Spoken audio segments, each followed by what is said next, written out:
So the 1010 portal is always a major activation point. Last year was massive. This year it feels like culmination. This is where the cycle's complete and new light pours in. The council wants us to pay attention to how our choices align with light or shadow, and to choose to embody the light deliberately. So, again, with the council cards, what completion or initiation is this 1010 portal unlocking, and how can we align with the higher timeline it offers? We have divine feminine, embodied love, living flame, angel number 717. And I want you to get that both of these cards had that same angel number, 717. And I did tell you the angel numbers I was picking up this week, 1717. This falls right in line with that energy. Heart chakra, magenta, sacred contracts.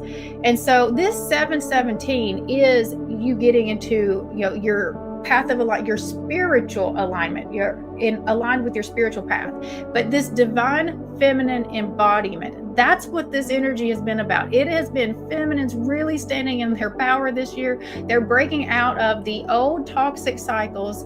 They are not in their wounded energy anymore. They've learned the lessons. And so now then they are demanding that any masculine energy in their presence meets them at their level now, or they are willing to walk away from it. So, I mean, this is just full divine feminine embodiment. And the feminines have really been the ones in the leading edge of the lessons. They've been the ones working through all the lessons to this point. But this year has been about integration. So last year we had the completion of the lessons.